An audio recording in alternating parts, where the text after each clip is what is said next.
A great performance on Saturday by your defense, as Brant just laid out, and it was way different than the two games prior. What in your mind was the big catalyst that really changed the situation out there? I think just consistency of how we approached the week. We played well the first 2 weeks and were really disappointing for 2 weeks in a row. And we had you could make a bunch of reasons why, from some depth and some things of that nature, but I think more importantly we simplified some things. We didn't change many of the calls. We just simplified some third downs and simplified some scenarios that we were putting them in, and then they practiced their tail off. We knew that, in this room is where I meet with the defense, and we knew that what we had put out the last 2 weeks was not our identity and who we want to be. And I think the kids kind of took that to heart, and it was good to have some success and kind of start to show who we are.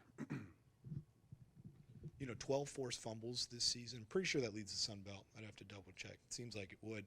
Has that been a point of emphasis for y'all out there? Is it you guys getting punchy in practice, or what's going on? Since I've been here, I've in my career I've been around a lot of turnovers. We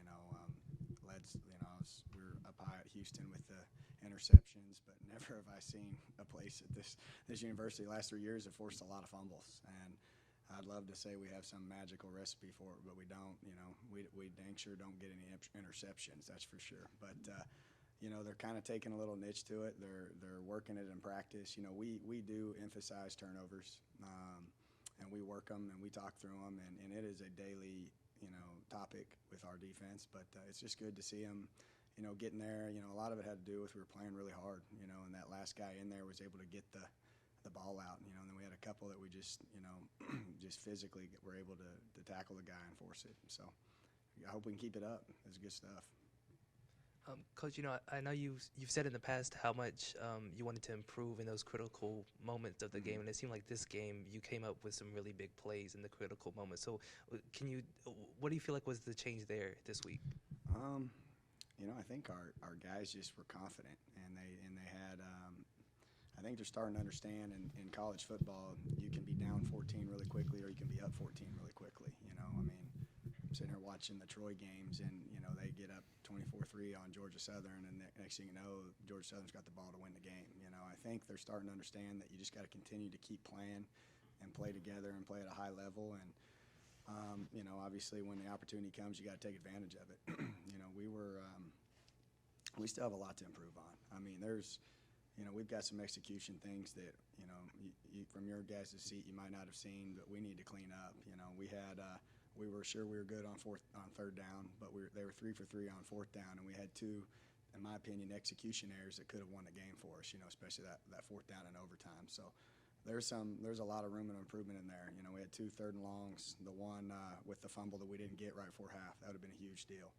And that's as simple as just dropping on it instead of trying to pick it up in a pile.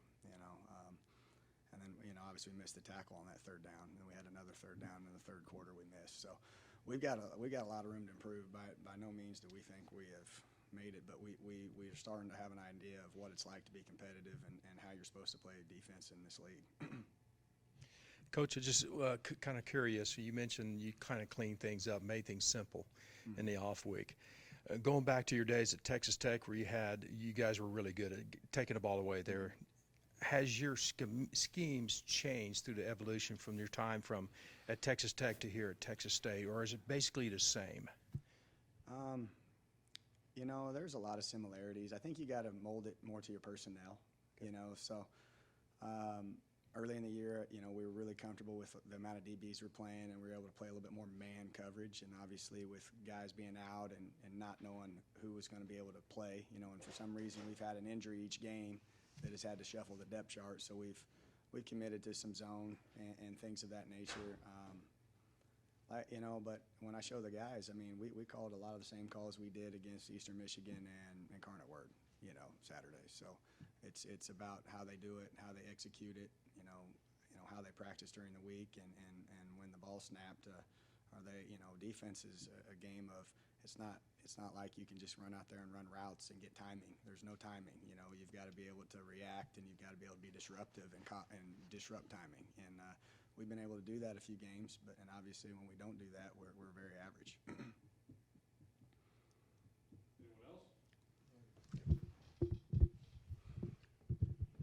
We were talking with Coach Jake Spavital about some of the guys that were banged up, Levette and some other guys. Was there, like, we also saw Isaiah Nixon didn't play a lot, same with Zion Childress. It's kind of the same situation with them. They just have small nagging injuries, so they didn't go as much. Isaiah, those kids that you just mentioned are tough guys, and they're trying to play through some injuries that, a lot of people would be set back for a couple weeks, so a lot of that was just limiting reps and kind of gauging them as they go, Isaiah's been banged up for a few weeks. He really came out of the Eastern Michigan game in tough shape, so that bye week was good, but he still was, hobbled a little bit. Mike also got the hip in that game. And so we didn't go with him, but he's been out there today and tomorrow. And then, Zion just had a weird deal in bye week practice.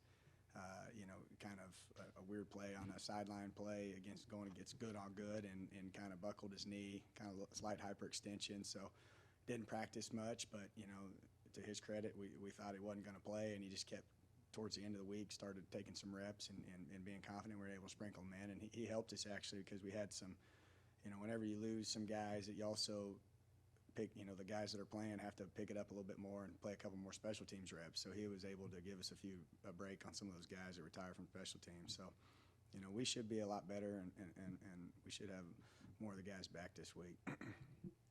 Coach, we're talking to Sione and Troy today. Can you tell us a little bit about what those guys have brought to the program? Oh, I mean, they're great young men, but they're also great football players. They've been a good example at practice and how you can, handle a little bit of adversity with us not playing well for 2 weeks, and they took it upon their shoulders. And after we lost to Incarnate Word, and then obviously didn't play worth anything at Eastern Michigan, they kind of took it upon themselves to be a little bit more of a vocal leader and then kind of organize the type of effort that we need to practice. So I mean, they won that game during the week, and Sione got that honor for the way he performed during the week. I mean, we knew as a coaching staff he was going to play well. And then looking at Troy this week, kind of what are you expecting going up against that offense? Yeah, haven't played them very well, and obviously after a win we had earlier in the year and playing more of a tempo high, pass offense, we didn't perform very well. So, we've got our hands full. They've got a lot of experience. It seems like it's the same team we've played for 2 years, other than with the exception of, their slot they had the last 2 years that transferred. But, it's they're going to put you in a lot of uncomfortable settings with tempo. They're going to spread the ball around. The ball's going to go all over the field. They're a little bit different than they were to start the year. They started with a different quarterback, and now they're back to the guy that we played last year, and I see them being a lot more fast-paced and tempo. Their defense is obviously good, and so that means we're going to have to play well on defense here to get our offense more opportunities, and our guys know that. And they also know we haven't played well against these guys, and they don't understand it's going to be a big challenge, but I think they've got in their mind, we've got an idea of what it takes to fight through and win a game, and how you can't ride that roller coaster. This is, like I said, Troy's been up 14 and down 14 on people, come back, and then they lose the lead. I mean, this is a game that's going to go down in the fourth quarter, and we've got to continue to just keep swinging and keep, we're going to have to change coverage and call a little bit more defense, than normal, just to have some bullets, because that quarterback is, he's kind of like the coach on the field. You got to change his picture and how he sees things, and that's the challenge this week. Preparing for both quarterbacks? Yeah, and offense really isn't any different. So it's the same guy. They're one guy's probably on third down they might have a little bit more of a little bit different feel with each, but nothing too extreme.